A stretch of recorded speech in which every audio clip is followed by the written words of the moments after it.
नमस्कार दोस्तों, again welcome आप सभी का ऑसम ज्ञान यूट्यूब चैनल में। और आज इस वीडियो में हम बात करेंगे कुछ amazing, interesting and mind blowing facts के बारे में। जैसे कि क्या आप जानते हैं कि अल्ट्रासाउंड करने से पहले स्किन पर एक चिपचिपा जेल क्यों लगाया जाता है? इंसान की आंखें कितने मेगापिक्सल की होती है? रेलवे में टीटीई और टीसी में क्या अंतर होता है? पृथ्वी से चंद्रमा हमें कटता बढ़ता दिखाई देता है, लेकिन सूरज क्यों नहीं? और अगर हाई वोल्टेज बिजली के तारों पर आसमानी बिजली गिर जाए तो क्या होगा? और साथ ही कुछ और भी मजेदार फैक्ट्स के बारे में हम इस वीडियो में बात करेंगे। तो इस वीडियो को एंड तक पूरा जरूर देखें, और अगर आपको वीडियो पसंद आए तो इसे अपने दोस्तों के साथ शेयर जरूर करें। तो चलिए शुरू करते हैं। दोस्तों, क्या आप जानते हैं कि चांद की तरह सूरज भी हमें पृथ्वी से कटता बढ़ता दिखाई क्यों नहीं देता है? या फिर चांद हमें पृथ्वी से कटता बढ़ता दिखाई क्यों देता है? दोस्तों, जब हम पृथ्वी से चांद को देखते हैं तो वो पूर्णिमा के दिन हमें पूरा दिखाई देता है, और फिर हर दिन इसका शेप बदलता है, और अमावस्या वाले दिन ये बिल्कुल भी दिखाई नहीं देता है। तो सवाल ये आता है कि जब पृथ्वी अपनी धुरी पर घूमती है और चंद्रमा घटता बढ़ता दिखाई देता है, तो फिर सूरज हमेशा पूरा दिखाई क्यों देता है? दोस्तों, चंद्रमा पृथ्वी का चक्कर लगाता है और साथ ही अपनी धुरी पर भी घूमता रहता है, और इस वजह से चंद्रमा का एक ही हिस्सा हमेशा पृथ्वी के सामने रहता है। इसके अलावा चंद्रमा में अपना कोई प्रकाश नहीं होता है, और वो हमेशा सूर्य के प्रकाश से ही चमकता है। और पृथ्वी का चक्कर लगाते समय चंद्रमा का जो हिस्सा सूर्य के सामने होता है, चंद्रमा का वही भाग चमकता हुआ दिखाई देता है, और उसके बाकी हिस्से पर अंधेरा होता है जो काले आकाश में दिखाई नहीं देता है। और यही कारण है कि चंद्रमा का आकार घटता बढ़ता दिखाई देता है, लेकिन पृथ्वी से सूरज घटता या बढ़ता हुआ दिखाई क्यों नहीं देता है? सबसे खास बात तो ये है कि सूर्य का अपना प्रकाश होता है, और ये चंद्रमा की तरह किसी दूसरे ग्रह के प्रकाश से परावर्तित नहीं होता। इसके अलावा सूर्य चंद्रमा की तरह अपनी धुरी पर घूमता हुआ पृथ्वी का चक्कर नहीं लगाता है। पृथ्वी अपनी धुरी पर घूमते हुए सूर्य का चक्कर लगाती है, और यही कारण है कि पृथ्वी पर दिन और रात होते हैं, क्योंकि पृथ्वी अपनी धुरी पर मात्र 24 घंटे में एक परिक्रमा पूरी कर लेती है। इसीलिए हमें सनसेट और सनराइज तो दिखाई देता है, लेकिन चंद्रमा की तरह सूरज का आकार घटता बढ़ता दिखाई नहीं देता है। दोस्तों, क्या आपको पता है कि अल्ट्रासाउंड करने से पहले स्किन पर एक चिपचिपा जेल क्यों लगाया जाता है? पहले आपको बता दूं कि अल्ट्रासाउंड स्कैन मनुष्य के शरीर के हर हिस्से का किया जाता है, और अल्ट्रासाउंड करने के लिए ट्रांसड्यूसर कई तरह के आते हैं, और जो अलग अलग जगहों का अल्ट्रासाउंड करने के काम आते हैं। जब ट्रांसड्यूसर में करंट ऑन किया जाता है तो वाइब्रेशन शुरू हो जाता है, और ये वाइब्रेशन ध्वनि तरंगे भेजता है जो 1 से 18 मेगाहर्ट्ज तक होती हैं, और ये ध्वनि तरंगे हमारे कान नहीं सुन सकते हैं। अल्ट्रासाउंड शुरू करने से पहले एक चिपचिपा जेल जहाँ पर अल्ट्रासाउंड होना होता है वहाँ की स्किन पर लगाया जाता है, और ये जेल ट्रांसड्यूसर और स्किन के बीच होने वाले हवा के छोटे छोटे कणों को खत्म कर देता है, जिससे कि अल्ट्रासाउंड स्कैन से सही और रिलायबल जानकारी मिल सके। और जांच होने के बाद इस जेल को साफ कर दिया जाता है। दोस्तों, इस जेल का इस्तेमाल शरीर के अंगों की बेहतर इमेज लेने के लिए और स्किन और ट्रांसड्यूसर के बीच सही संपर्क बनाने के लिए किया जाता है, और ये हमारी स्किन के लिए सेफ होता है।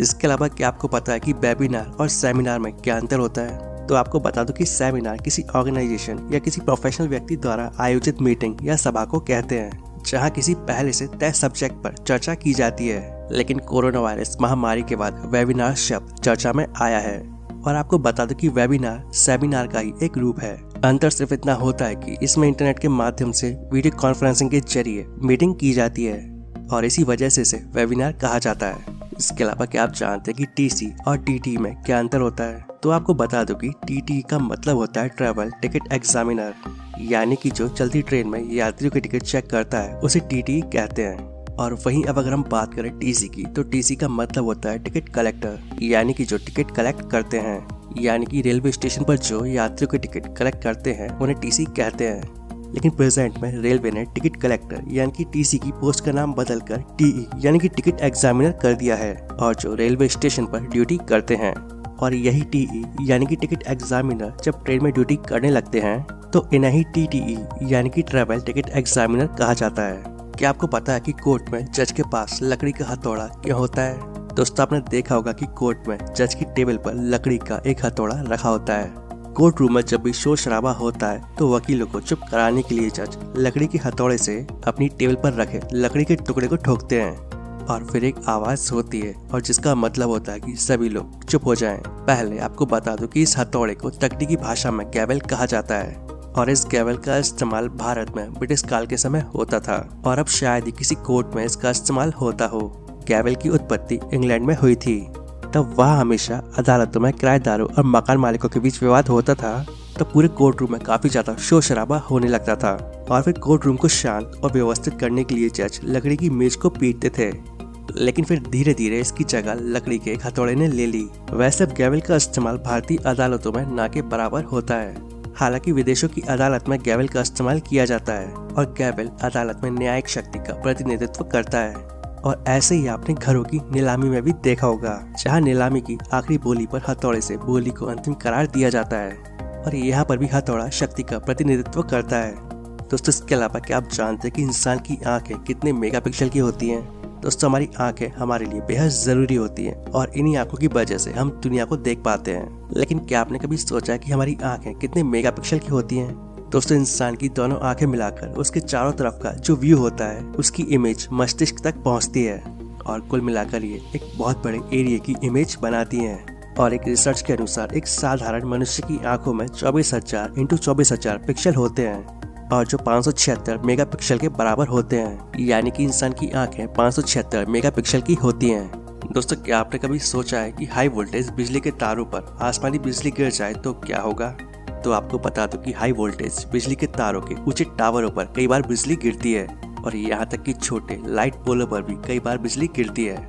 लेकिन ये बात तो आप जानते होंगे कि खंबे और टावर सीधे जमीन में गाड़े जाते हैं और जिस वजह से ये सीधे धरती में समा जाती है और साथ ही कुछ मात्रा में ऊष्मा के रूप में परिवर्तित हो जाती है। दोस्तों टावरों पर बिजली गिरना और उसका ग्राउंड हो जाना ये एक सामान्य बात है।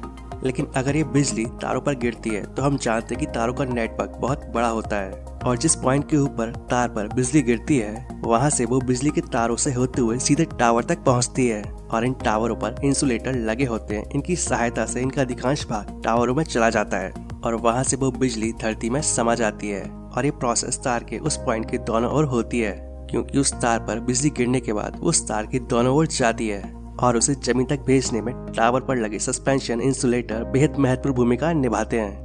ऐसी अगर बिजली वोल्टेज कैरियर पर गिरी होती है तो आसमानी बिजली के साथ साथ उस तार में बह रही बिजली भी इंसुलेटर और टावर के माध्यम से बड़ी मात्रा में जमीन में समाने लगती है और ऐसा होने पर उस टावर के सबसे पास वाले पावर सब स्टेशन में लगे हुए सर्किट ब्रेकर को ये पता चल जाता है कि कहीं शॉर्ट सर्किट हुआ है और फिर तुरंत ही सर्किट ब्रेकर द्वारा बिजली की सप्लाई काट दी जाती है और जैसे ही बिजली कटती है तो बिजली का जमीन में समाना बंद हो जाता है। दोस्तों आसमानी बिजली का गिरना, उसका तार के माध्यम से एक जगह से दूसरी जगह पर जाना, टावर के द्वारा उसका जमीन में समाना और पास के सब स्टेशन से सर्किट ब्रेकर द्वारा बिजली का काटा जाना, ये सब बहुत ही जल्दी होता है क्योंकि बिजली की जो स्पीड होती है वो लगभग प्रकाश की गति के बराबर होती है।